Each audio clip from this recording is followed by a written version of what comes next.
Hey everybody, we are live. Welcome to another edition of Boston Straight Shooters. I'm your host for this evening, Steve, aka Negative Ned. Uh, Unfortunately, Frank will probably not be able to join us. He's having some issues, so uh, hopefully he can get whatever he's got going on squared away. This is the show we talk about the Patriots, Bruins, Celtics, and Red Sox. Get you guys all caught up to speed. We were off last week due to Christmas, and hope everybody had a good holiday and everybody was safe. And without further ado, we'll jump in and get started. We have a lot to cover, 2 weeks worth of stuff.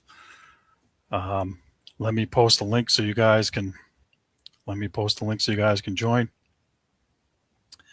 Let me get in here. Bear with me 1 minute.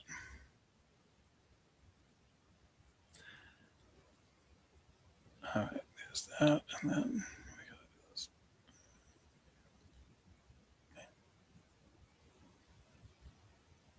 Okay.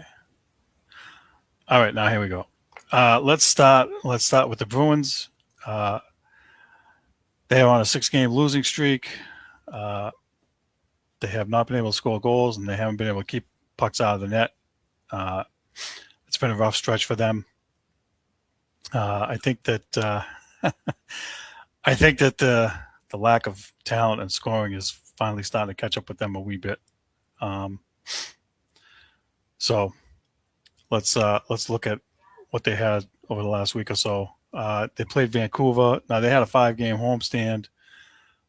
They lost the first game to Edmonton before the last time we were on. It was a 3-1 loss at home, and then they played Vancouver, and they lost 5-4 in overtime. The Bruins had a 3-2 lead after 2 periods, but they couldn't hang on. They fell behind in the third, 4-3, and then they tied it at 4 with about 3 minutes left, and then they actually lost, not in overtime. Sorry, they lost in the shootout. It went 7 rounds, so a little bit snake bit in the shootout.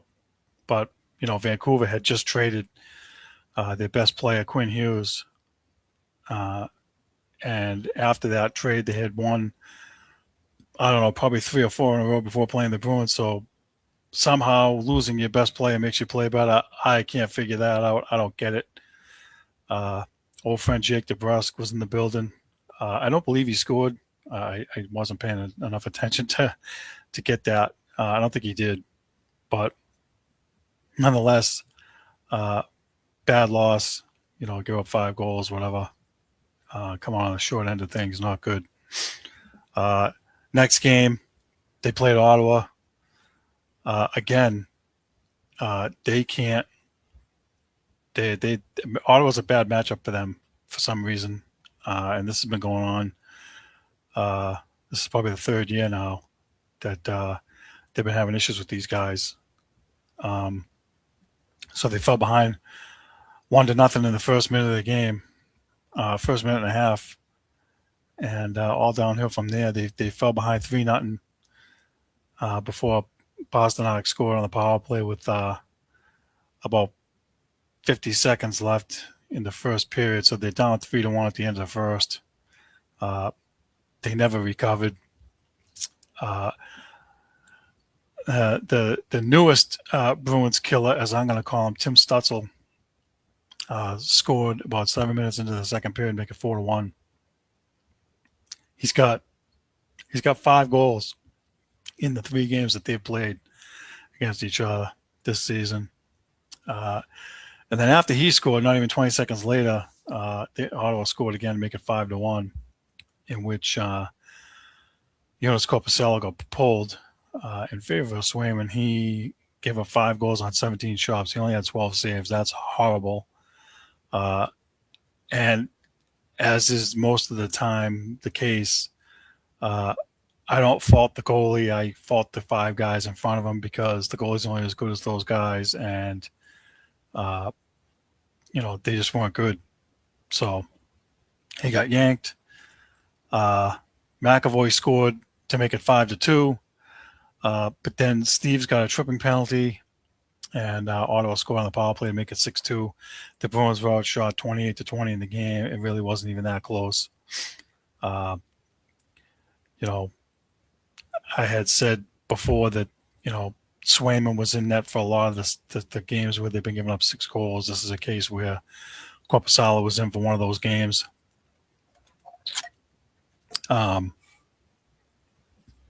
So look, they've just been playing bad defensively. Costly mistakes, costly turnovers, 2-on-1s, etc. Odd man rushes. They get scrambling in their own end. And there's times where, as is the case for me all the time, I'm yelling at the TV, get it out in their own end. They don't do it. I can't figure out why. I know there are injuries on the back end there on their defensive with their defense. They have some guys out, but it's no excuse. They have McAvoy back. It should be getting better, not worse. Then they move on to Montreal, and the game starts out great. Tanner Jeannot gets to a fight with Josh Anderson right off the opening face-off. Feels like old-time hockey. The rivalry's back. I have to say, in the couple games that they've played, it's felt that way. And he wins the fight, but it's not enough. I love the fights in the old-time hockey feel, and it is good for getting the crowd going and trying to spark your team. But they need goals. I wanted the Bruins to get tough because they were getting pushed around a lot. But they already have Zadorov and Kastelik. I mean, how many more, Tanner Jeannot, what do we need him for? Especially with that awful contract they signed for 5 years, $17 million, $3.5 million a year for a guy that's going to score 7 goals and maybe fight here and there. It's not going to be good enough. Anyway, the penalties did them in again. They gave up 7 power plays. Montreal scored 2 on 2 of them. The Bruins, they scored on the power play later on in the game, make it 3-2. The Bruins challenged the goal they lost, so they got a penalty. And then Jeannot got a cross-checking penalty to give the Canadians a 5-on-3, which they scored on, and they made it 4-2. Typical. And then 15 seconds later, Hampus Lindholm got a penalty, and the Bruins, the Canadians cashed in again, make it 5-2. So the game is really out of reach at that point. And later on, the Canadians score with a little under 8 minutes left in the third period, make it 6-2. The Bruins really had no chance.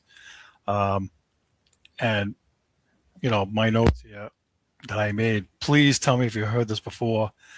The Bruins just can't keep up with the Canadians with their speed. That this happened a few years ago where the Bruins were big when they had Chara, and they got scrambling in their own end. Same thing here. When the Bruins play teams that are quicker than them, they just can't keep up, and they can't match them, and they get scrambling around in their own end, and they can't get the puck out, and they keep giving up chances to turn the puck over, and it's not good. And the lack of scoring is catching up with them, so they don't stand a chance. And again, I just mentioned, Swayman was in net for all 6 goals in this game. So this is another game where they gave up, 6 goals. It's ugly, and they have no fix for this. This is getting to be too frequent. And I don't really know what the fix is. I know Marco's terms, he's shuffling the lines around. He's trying to get these guys sparked and get them to play right. And I just think that they're on demand. It's frustrating to look at the shots on goal sometimes, and the Bruins are having a 9-5 lead in some of these games. Then turn around and you look up and it's freaking 22-10. It's like they're getting outshot badly. They have it feels like they have no offense. That the other teams feel like, it feels like they're not winning the one-on-one battles in the corners. They turn the puck over a lot in the offensive end. They give it right back to the other team. The other team's breaking out, and they're getting opportunities and they're getting scoring chances. So there's a lot that needs to be cleaned up there. Moving on to the Buffalo Sabre game. The Red Hot Sabres were on a 7-game winning streak when they played the Bruins. And so for people that don't know, too, I should mention that the Bruins were off Christmas Day, the day after Christmas. So I think they were off Christmas Eve, Christmas Day, and the day after as part of the collective bargaining agreement, which means they had to fly in on game day to Buffalo, and their plane got delayed due to the weather. And so they got in late, no pregame skate, no practice, no nothing. So I'm sure that it's not an excuse, but it didn't help after being off those 3 days. But the Bruins got a 1-0 lead in the first period, but they unraveled in the second period. Buffalo got 3 unanswered goals. They just outworked the Bruins, outskated them. Not enough offensive chances. They went up 3-1. They got an empty netter in the third. Korpisalo was in net, stopped 30 of 33 shots. Again, I don't think he was the problem. I just think that they just don't have enough. They don't have enough offensively to match any of these teams. And Buffalo has now since won 9 straight. So what happened with them? They fired their GM, got a new GM, and I think that guy had a meeting with everybody, and for somehow, some way, has sparked them into being better. And again, the Bruins have been having trouble with them along the way. I think for every game the Bruins have beat them, Buffalo's probably beat them twice, and no answers. So not good. Too many mistakes. Too many turnovers, not enough offense, not enough chances, not enough scoring. Last night they played in Calgary. It was a late game, so I didn't get to watch the whole game. I only watched the first period. I did see the goal. They went up 1-0 with just under 2 minutes to play. Andrew Peak, kind of crashing the net, went in between the goalie's legs. The Flames tried to challenge the goal for goaltender interference, and the goal was upheld, rightfully so. He didn't interfere at all. I don't even know what the hell they were looking for. They were grasping at straws, I think. So they get the 1-0 lead, but then Calgary tied it in the second period, and then they wanted an overtime on the power play. And so one of the things that's really hurting the Bruins is they're the most penalized team in the league. I want to say they have approximately 20 or 25 more penalties than the next team that's behind them. And so they got to fix this. I mean, they're giving up 5, 6, 7 power plays a game, or, 4 power plays to 1, 5 power plays to 2. They got to find a way to rectify that. It's one thing to be aggressive. It's another thing to just, spend half the night in the box. I mean, it's not helping you. So they've lost 6 straight. They've been outscored 18-6 in the last 4 games. Morgan Geekie has no goals in his last 4 games. They've fallen to 6th place in the division and 6th place in the wild card for the playoffs. So right now, and again, it's tight. They're in 6th place, but I think they are 3 points out of a playoff spot. So it's not like, they're 10 points behind or whatever, but they got to get some wins. These losing streaks. They've already had a 6-game losing streak or a 7-game losing streak already once. I think that they earlier on surprised a bunch of people. I don't think that's the case anymore. And I think that something's got to give. Something's got to give. They're not getting balanced scoring or any scoring at all. I mean, when your top 6 guys aren't producing, you're not going to win. So they need to fix that. They have a game tomorrow night in Edmonton. New Year's Eve, 9:30 start, and you know what? I usually have their upcoming schedule here, but I don't have it right now. So I'll just stick with Edmonton tomorrow night. That's going to be actually, well, I have it later on. I'll have it later on. They have a tough game tomorrow night playing Connor McDavid again. It's not gonna look pretty. Anyway, let's move on. Let's talk about the Patriots. We have a lot to cover with 2 games to go through. Let me grab my notes. Where are you? Let's do this. Give me 1 second.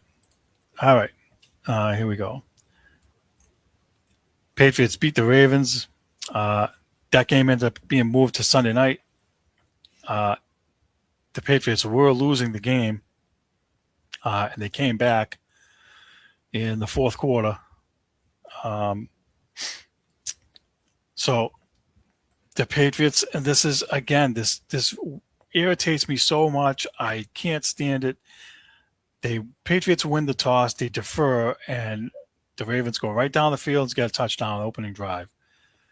And I wish that they would stop doing this.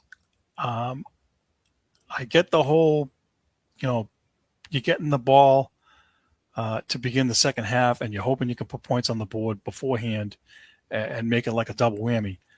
But you're killing yourself falling behind 7-0 in these games. You have to get the ball first and put the other teams on notice and try to get points, especially on the road. And I know that they've done well on the road, but man, this is so annoying to me. It's aggravating. I can't stand it.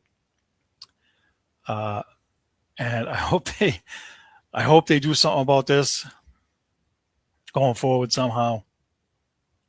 Because, and I understand, you don't have your best player Milton Williams in the middle. You don't have Spillane at linebacker. I understand the injuries that they've had to deal with on defense, but that's all the more reason, in my opinion, to take the ball first, especially on the road in a hostile environment, and try to put points on the board and shut the crowd up and deflate them a little bit. So if they don't do it, Patriots on their first drive, they get some yards, but then later on in that drive, Drake May threw an interception, and I made a note here to Vrabel's point from last week. Too cute going for it on 4th down. Just kick the effing field goal, and I blame him. He's the coach. Don't go for it on 4th down, stupid. Put the points on the board and stop being cute. Don't be a dumbass. That's another pet peeve I have now with these guys. Keep going for it on 4th down. Again, especially on the road. This is not a new rant. As I posted for one of our group members and my friend Danny Cannell from 4 years ago when I was hopping on Belichick for not kicking the field goal and taking the points on the road. So this is not new. But you're on the road. You need points. You're already behind 7-0. You got to get points. Don't get stupid. Nonetheless, they do. They get interception there, and it could be worse. They get the ball at their own 4-yard line, whatever it is. So it's almost like a punt. So, and it's early in the game, so it's not as aggravating. Next drive, the Ravens' second drive, Henry fumbled the ball. The Patriots got it back. And on the Patriots' second drive, they drive all the way down. A key play, pass to Hollins to the Baltimore 27. And 10-yard pass to Hoop. I mean, Drake May is making these throws. He's making these long plays, and they get a touchdown from the 1-yard line. They tie out up 7-7. Let's see. Patriots' next drive, they drive down. They get a 45-yard field goal. They go up 10-7. which is good. Then Baltimore goes down, ties it up. You know, Patriots couldn't stop them. Let them get down there. Patriots next drive right before the half with a minute or so left. May got sacked and fumbled the ball. Haven't seen too many of them lately. He's been pretty good protecting the ball, but he's got a sack for a fumble and an interception already in the first half. Not good.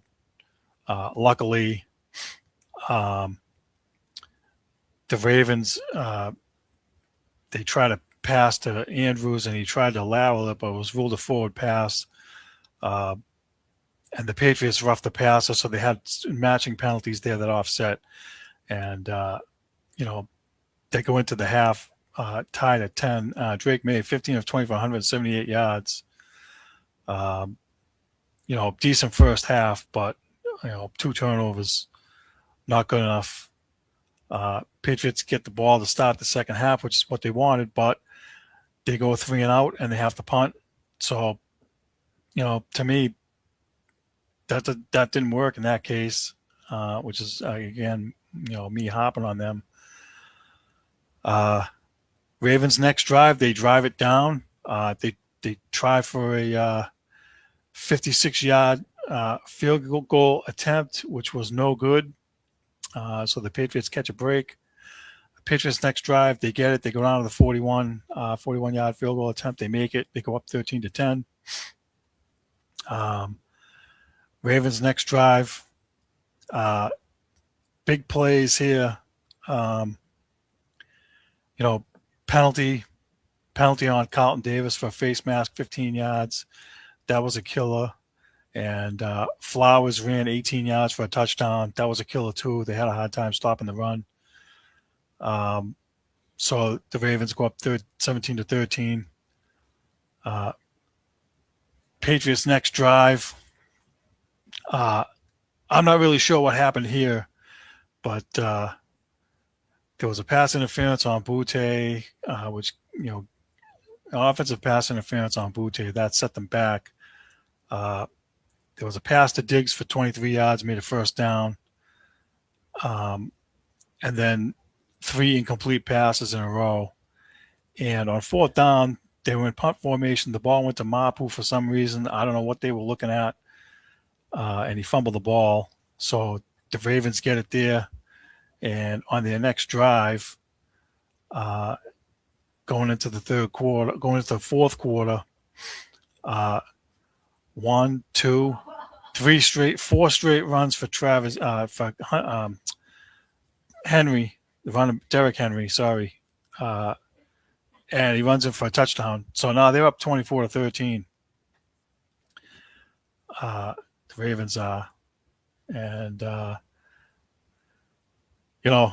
this is where gets a little dicey, where you're looking for, can the Patriots bounce back? What's that going to look like? And to their credit, they do. I'm looking at 1, 2, 3, 4, 5, 6, 7 passes, 7 for 7 for Drake May, 37-yard pass to Kyle Williams for a touchdown, and they go for 2 and they get it. So they make it 24-21, which is great to see how they answer back. That was a good drive for them. Ravens next drive, they stop them. They force them to punt. Now in the Patriots next drive, there was a pass interference play on Kayshon Boutte on this next drive. The guy basically tackled his legs before the ball came. Ball was incomplete. No pass interference. The guy tackled him. Even all 3 guys in the booth said so. The replay expert, the rules analyst expert there, even said it should have been a penalty. It should have been called. And I have been railing and ranting on these, rigged non-calls or garbage, whatever you want to call it, that these refs, the NFL, I'm telling you, there's something going on. I'm not going to get into it now. I think I'm going to have to save this rant for a little later on. But, this is across multiple games, too. It's not just the Patriots game. There was one that happened last night in the Rams game. Again, I'm not going to get into it, but that was definitely pass interference. Everybody saw it. And I am aggravated that, with replay assist being in New York, they should be able to buzz down to the ref and be like, hey, you guys missed this, rectify it. Again, argument for another day. I'll stop. But the drive continues for the Patriots, and they end up getting a touchdown. Stevenson runs for 21 yards, puts the Patriots up 28-24, and that locks it up pretty much. On the next drive, there was a pass to Flowers, and Chase on caused a fumble. Huge turnover, huge play. Pretty much sealed the victory. And so, listen, it's a huge win considering they were down 24-13. It's a comeback win for Drake May. He was 31 of 44 for 380 yards, 2 touchdowns, 1 pick, 1 fumble. He was, 380 yards, man. Great game by him, and good job on defense when they needed it in the second half after they fell behind 24-13. They stopped him. Got to give him credit. I think that, a lot of these games, the defense has been giving up plays and giving up touchdowns and so forth, but late in the game, in the majority of the games, they've been making a big play here and there to get stops or get a turnover. And so that's encouraging and great to see them come out on the good end of that. So that takes care of that game. Let me get to the Jets game now. We're going to talk about them. Let's move on here. Patriots beat the Jets, and with Buffalo losing, they win the AFC East. Never saw this coming.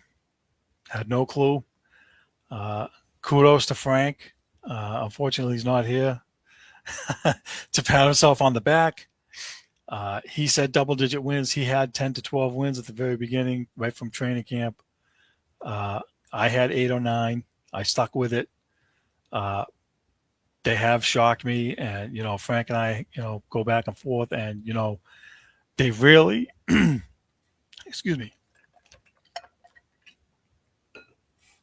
they really could have 14 or 15 wins right now. That the Raiders game at the beginning, crappy way to lose to start the season, and the Pittsburgh game, 5 turnovers. I mean, if they could have won either one of those games right now, they'd be in the driver's seat, number 1 in the conference. So they would have the number 1 seed.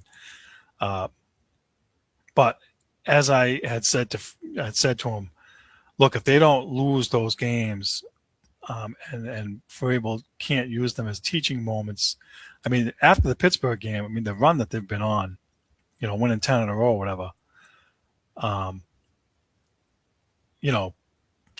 they have found a way that the games that they're winning are games that they were losing the last couple of years. I mean, how many times last year did you hear us say, hey, they should have won this game or they should have won that game? We counted them. It was easily, 5-6 wins they should have had extra last year, the way they beat themselves. And now they've flipped that, and the other teams are beating themselves, and the Patriots are forcing them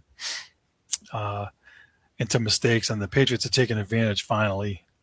They are playing much better overall.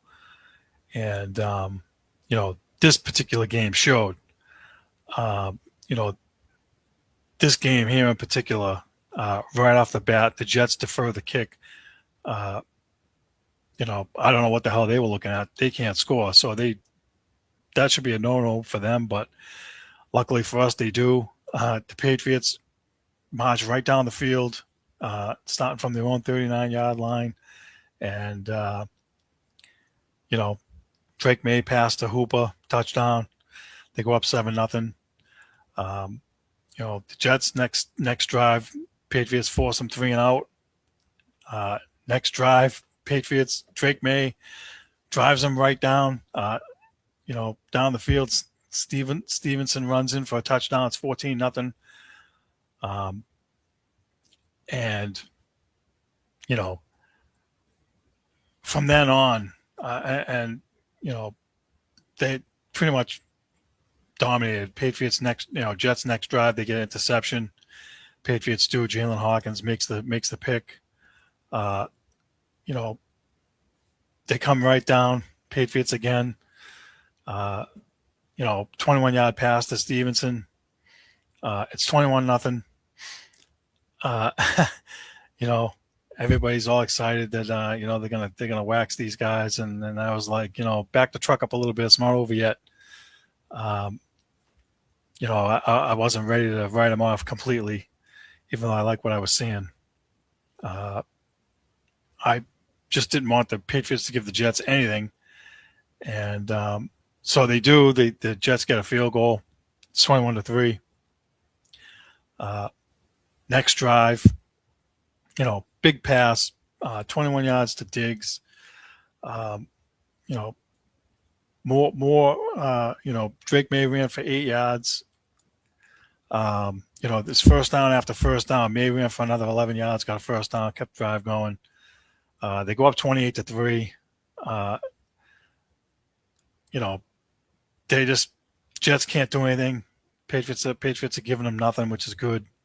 And this is where I had thought going into the game would be like 23-19 or 19-16 or something like that. I really thought that the Jets would keep it close. But the way that the Patriots were running on offense, next drive they go down, it's 35-3, and they're putting on a clinic, and the offense looked like a well-oiled machine. It looked like Tom Brady from back in the day. And I'm not saying Drake May is Tom Brady, so don't start. No one's going there. But just the way that the offense was running, the way they looked, again, in spite of some injuries. No Mac Hollins for this game. He got put on IR, out for a minimum of 4 weeks. So they've had to make do. No Will Campbell for another game. And last year, Vidarian Lowe looked like a freaking turnstile. This year, much better. And I would say, obviously, having a real offensive line coach, Doug Marrone, he's done a good job. Coaching staff, McDaniels, the whole 9 yards. A complete 180 for these guys on the offensive line. So the Patriots are up 35-3 at the half, and they get the ball back on their next drive, and they run it right down. Efton Chisholm gets his first touchdown. This is a guy I thought was going to be the Wes Welker or Edelman in the slot or whatever, but he finally gets a touchdown. It's nice to see. They go up 42-3. Game's pretty much over at this point. Patriots next drive, they go down, they miss a field goal. What's his name hits the upright. So, the Jets start the fourth quarter, and Breece Hall runs for a 59-yard touchdown, make it 42-10. A little bit of back and forth here, nothing really to talk about. They pull May after they go up 42-3, and Drake May, 19 of 21, 256 yards, 5 touchdowns, no interceptions. Phenomenal game. And I had said to Frank that after one of the maybe after the Buffalo game that maybe the Patriots aren't ready for prime time, and maybe we should put some of the MVP talk to bed. I think we can start that back up again. I saw the odds today. They were talking about on sports radio now with Matthew Stafford having a poor game last night with 2 picks or 3 picks, whatever he had yesterday. Drake May is now the front runner for the MVP race. And listen, I don't care if he gets the MVP. Let Stafford have the regular season MVP and give me Drake May for Super Bowl MVP, Alex, for 2000. Give me that because I'd rather see that. I don't care if Drake May wins the MVP award. They just need to keep doing what they're doing and keep winning. That's what matters most. So, a solid spanking, and this is what it should look like for a team. They should be waxing these guys. So it's good to see. So the Patriots are 13-3. Denver's 13-3. It all comes down to this week coming up, where they get the number 1 seed. And if they lose to Miami this week, they could fall to number 3 if Jacksonville beats whoever they're playing. So I don't want to see that. They got to beat Miami this week. They just can't. They can't take them lightly, just because their season is over. There's no quitting them. They've been playing better over the last, probably 5 or 6 weeks. So I would not write them off just yet, even though I had them for dead. They pulled Tua as the starter, and they have this guy Ewers in there, and he lit it up this week. So I want them to, be cautious and get the W and finish, first or second. Okay, enough about that. We need to talk about the next thing here. Breaking news today. There's a lot to unpack. Accusations against Stephon Diggs. I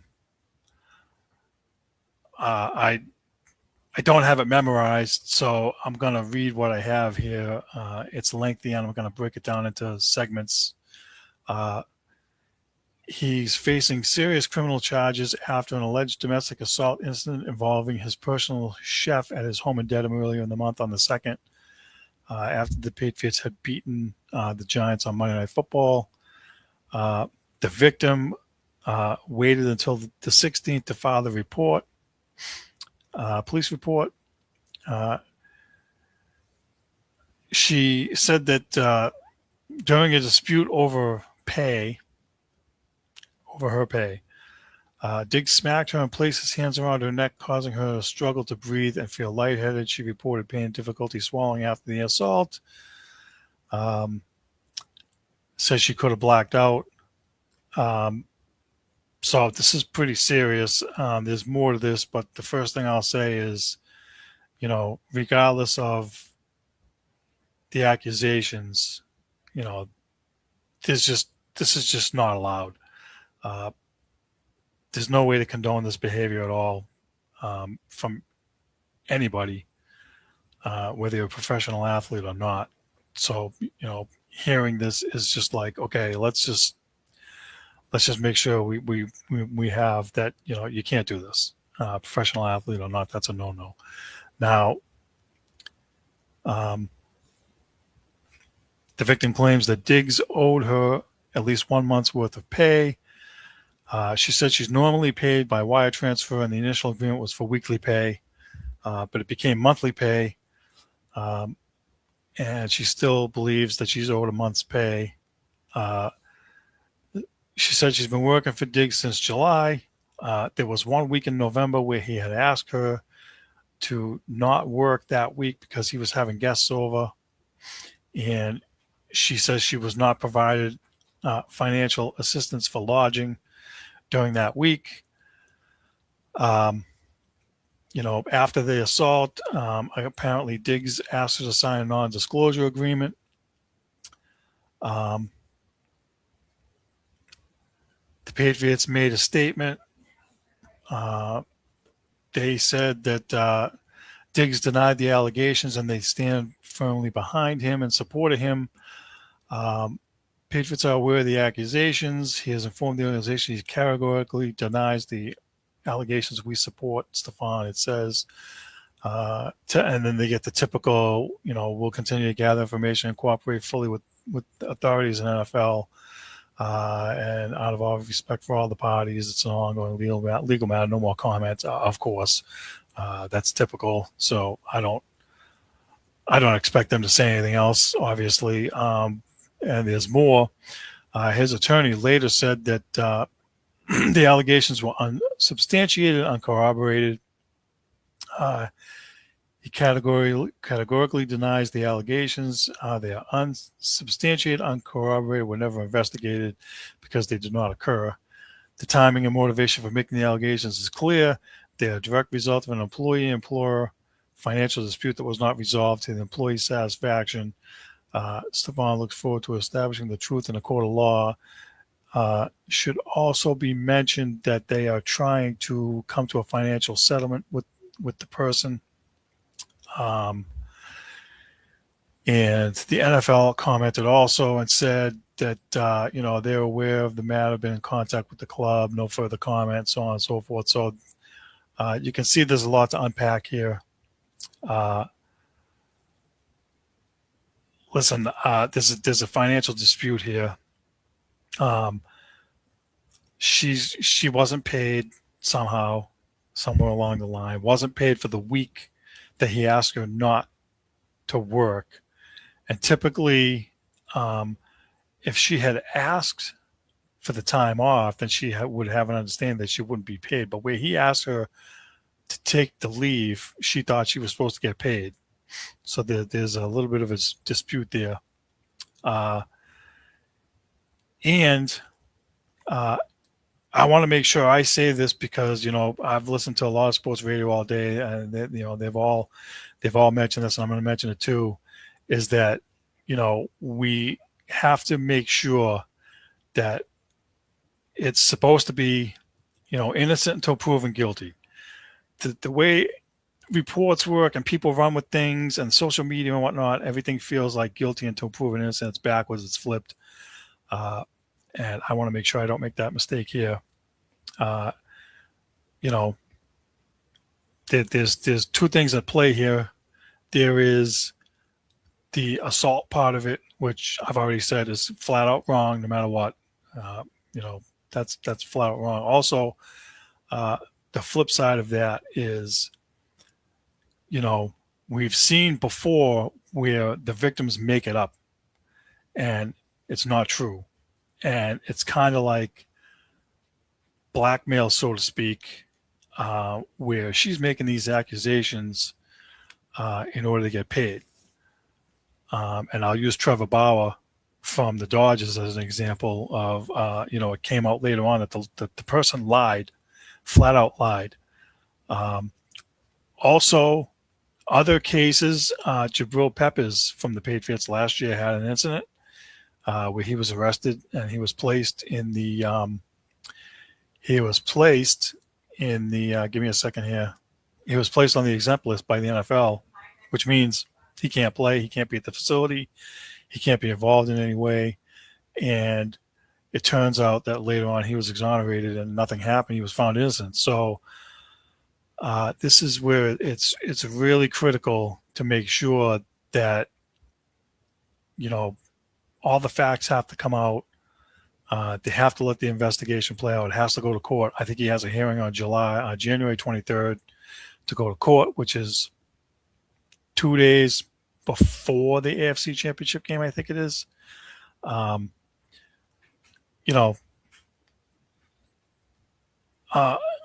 Unfortunate incident. Diggs has been, and listen, go back to, training camp or exhibition season or earlier on in the season when he was on the boat with a stupid bag of pink stuff. Nothing really came of that. He's been, better than advertised. He's done a good job. And so my hope is that,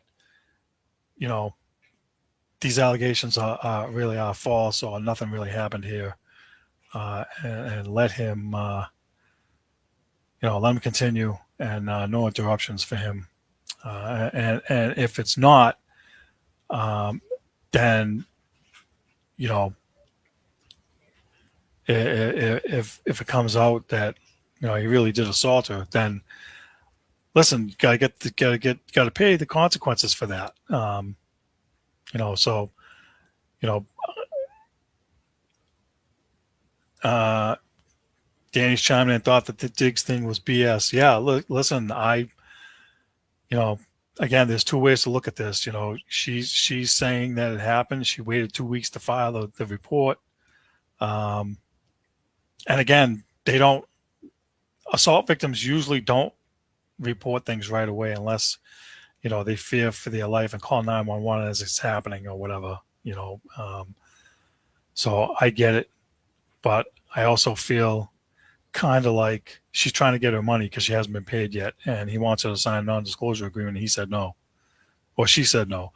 Didn't know podcast was there. Yeah, sorry about that. I should have tipped you off. My bad. But we have to do it tonight because tomorrow's New Year's Eve. No one's going to be watching me flap my gums. I can tell you that right now. Everybody's going to be too busy having a good time. And this is the only way for me to squeeze it in before the year. So that's why we're here tonight. I didn't want to wait another week, third week. There's too much going on, especially with Patriots winning the division and, this Diggs stuff going on. It's unfortunate. As I was getting ready to say, he's been good for the locker room. He's been good for the young receivers. He's got 970 yards. He's almost on 1,000 yards. He's made big plays when they needed him. And he's been good. As I tell Frank and I tell everybody, excuse me, I hate the diva receivers. They're all divas. I get it. All the number one guys, they got to get the ball or they flip out, which I hate. It drives me up a tree. I can't stand it. But I have to give him credit because, he's been better than I thought he would be. And I don't mean just on the field. I mean just in the locker room as a leader and helping guys out. So kudos to him for having a good year. Let's this is going to continue, so we're going to have more time to talk about this, and hopefully we get Frank on next week and get him a chance to talk about it. But right now we're going to move on before I run out of time. We're going to move on to the Celtics. The Celtics, winners of 4 of their last 5. They've been playing better. After a rough start. Let me find my notes here. Where did they go? Right here. Okay, so listen, they had a good week last week other than losing to Portland the other night. Bad loss. I think that was Sunday night. But they beat Miami. Miami's been a bugaboo for them. Eric Spoelstra had their number. They beat them 129-116. They were tied at the half. The Celtics pulled away in the fourth. Derek White, 33 points, 4 blocks. Jaylen Brown, 30 points, 9 rebounds, 7 assists. He was 10 of 11 from free throw line. I've been hopping on him a little bit for missing the free throws when he went 7 for 14. That was bad. Hugo Gonzalez, 10 points, 8 rebounds. As a team, they shot 21 of 43 from 3, 49%. They still give up a crap ton of offensive rebounds, 17. That's way too many.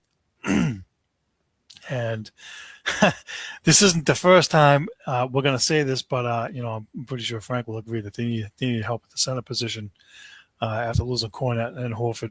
It's not good.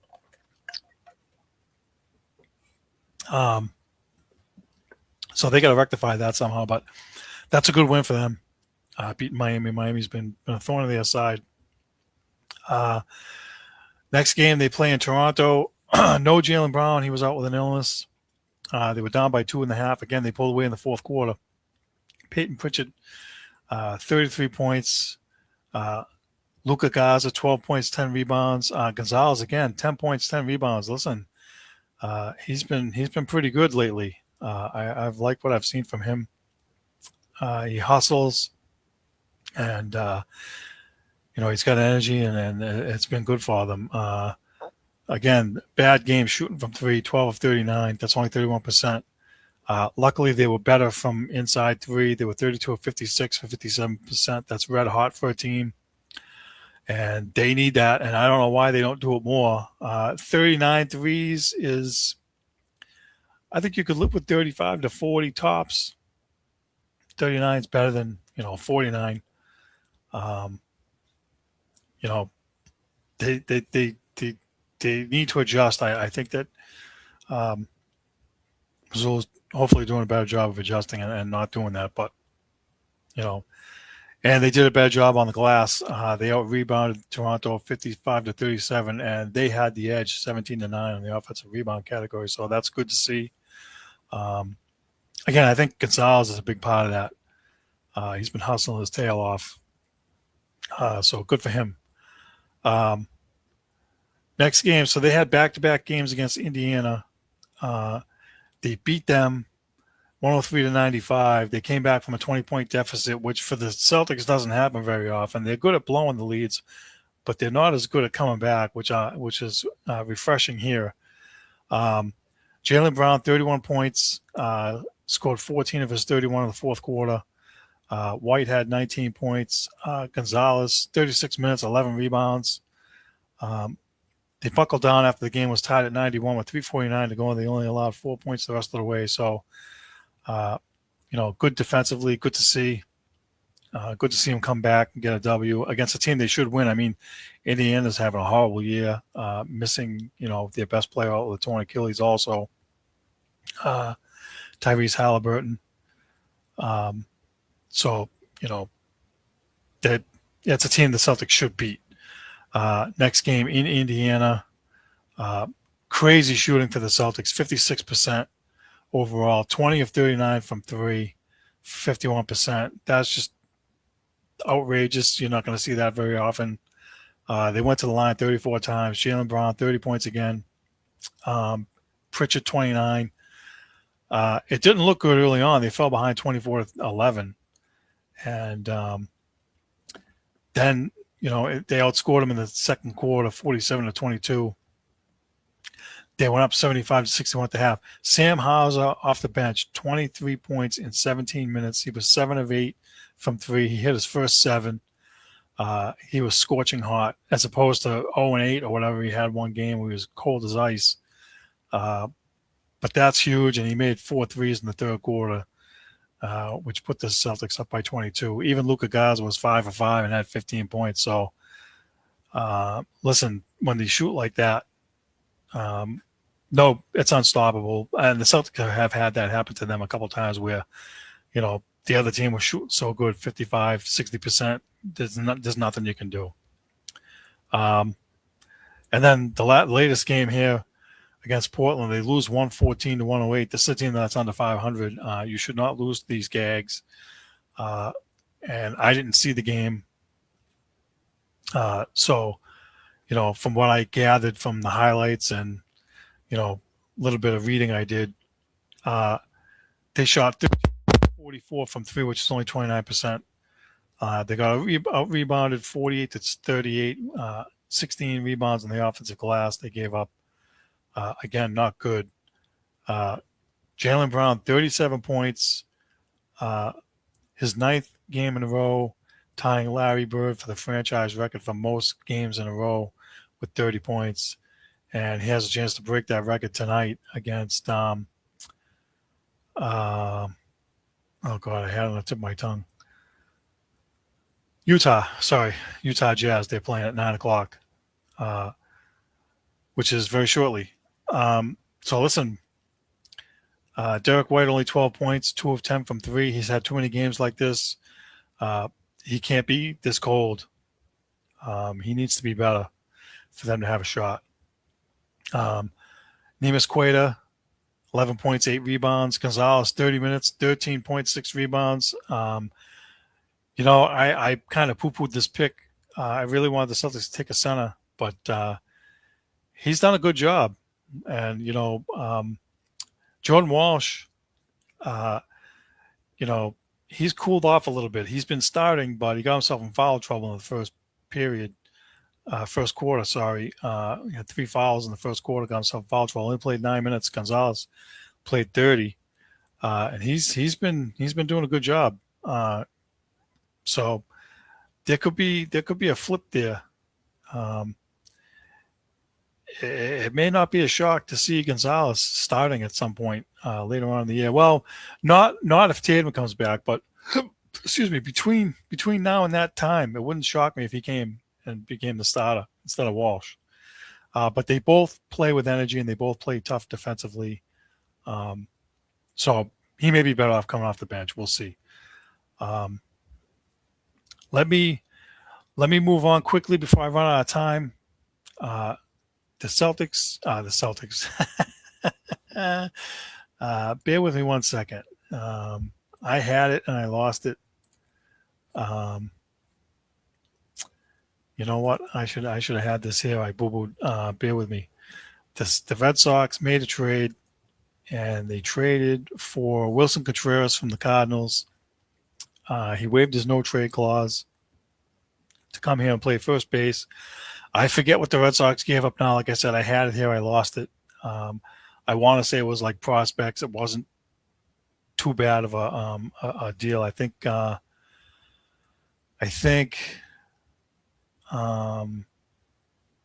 Hunter Dobbs might have been part of the package. The rookie that came in, and a couple of the other guys that are like single A or double A guys. So they didn't give up a lot.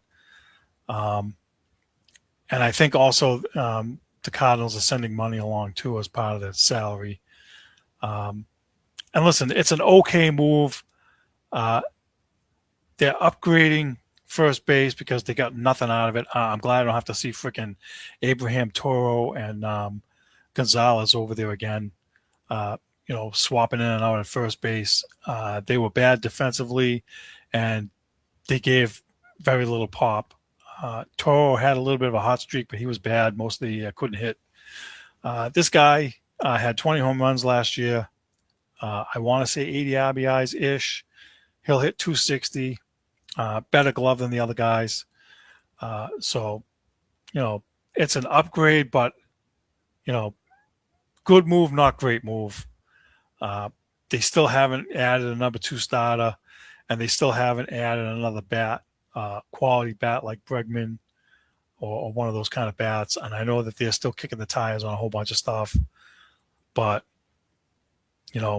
there's still time left. It wouldn't surprise me if they waited right up until spring training like they did with Bregman the first go around last year, like they did before they signed him. So we'll see. Let's move on now to the poll questions. Poll questions, bear with me here while I find them. Where are they here? Here we go. Speaking of Contreras, how do you feel about the Red Sox trading for first baseman Wilson Contreras? Good move, 75%, and not good enough, 25%. I, of course, was in the not good enough because I want better. I wanted Pete Alonso. And so I still think that while it is a good move, I think it's not enough. They need more. Nonetheless, next question. Do you want the Patriots to finish as the number 1 seed or the number 2 seed for the playoffs? And we have 50-50 split right now for between number 1 and number 2. After thinking about it and after chatting with Frank a little bit, I say number 2, and so did Frank. And the reason is we don't want them to have any rust and have a week off. I know that it helps for healing and rest, but in this particular case, I think rust could come into play. And I think it would be better for them if they could play, especially where the seeding right now they would play Buffalo, but they're probably going to kill the Jets this coming week. And the Chargers are playing Denver, and the Chargers are not starting Herbert, who is their starting quarterback because he has a broken left hand. And so if they lose, the Patriots would get the Chargers here in the first round of the playoffs. I would rather see that than them have a week off and have rust, and then have to play somebody good like Jacksonville, Houston, or any one of those kind of teams. Anyway, last question. Who do you think is most responsible for the Patriots turnaround this season? We had Drake May, 20%, Mike Vrabel, 20%, Josh McDaniels, 20%, and Robert Kraft, 40%. I voted for Kraft, and here's why. If he doesn't fire Mayo, and he's here as the coach this year, there's no Mike Vrabel, there's no Josh McDaniels, there's no turnaround. We would probably be lucky to get 6 wins, and we wouldn't be talking about playoffs right now. I think it took a lot of guts for him to admit that he made a mistake and pay Gerard Mayo to sit at home and hire Mike Vrabel. I think Kraft deserves the most credit for the turnaround for that reason, because you have to, other teams do it too. They have coaches, they fire him after 1 year, but in this particular case, he didn't have a choice, and he made the right choice, in my opinion. And not that the other 3 guys mentioned are not responsible at all, but I just think that from the top, everything starts from the top down. It starts from good ownership, and it trickles down.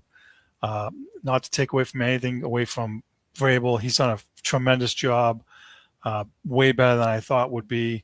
McDaniels being back here, totally in favor of it. I'm glad. He's done wonders with Drake May, and it shows. And Drake May, is having a MVP Pro Bowl season. And so, look, you can pick whoever you want. I'm just glad they're back in the playoffs. Again, I didn't see it coming. I had them at 8 or 9 wins. And again, I'll give a shout out to Frank, who unfortunately is not here to get his flowers. He had them at 10, 12 wins, and they're doing it, and I hope it continues. And we'll see what happens. Predictions for next week. Let's move on to that. Weekly predictions. Let's see. Last week I had where did I have? I had Drake May gets his first 300-yard game. That was against the Ravens. Ding, ding, ding. I finally got another one right. I'm telling you, I get more right when Frank's not here. I don't know what it is, but I got that one right. I said that Celtics would win against the Heat and then split the next 2 games against Indiana. I was wrong. They actually ended up winning all 3 games. And the last prediction I had was that the Bruins would lose 2 of the next 3. Unfortunately, they lost all 5 games they played. So I got another one wrong. Moving on to this week's predictions. I will say Efton Chisholm gets another touchdown for the Patriots. Without Matt Collins in there, he's going to have opportunities, and no Butte. He was out too. So I think he gets another one. I think Stephon Diggs plays. I think he gets the 30 yards. He needs to reach 1,000 yards, and then they'll probably sit him after that instead of taking a chance of getting him hurt. I'd be surprised if he didn't play, regardless of all the hoopla surrounding him. The Bruins will lose tomorrow night on New Year's Eve against Edmonton. For some reason, the last bunch of New Year's Eves that they've played hasn't been good. But I do think that they will beat Vancouver and Seattle in their next 2 games on that trip and get out of this funk. Another 7-game losing streak, and then they get out of it. I think they win the next 2. And the Celtics will be 4-0 in this coming week, or they should be, because if they're not, there's a problem. They should beat the Jazz tonight, and they should kill the Kings and the Clippers. Both those teams are horrible. And the last game is against the Bulls, who they should beat. These teams are all under 500. There's no excuse. They should win. And that would put them in solid footing in the division and in the conference. And that's going to do it. That's it for the show. I'd like to thank you all for watching. Thank you for the support. Thank you for another great year. Hope everybody has a great New Year's. Shout out to Frank, even though he's not here. We want to wish you guys a happy New Year, and we'll see you in 2026. Take care.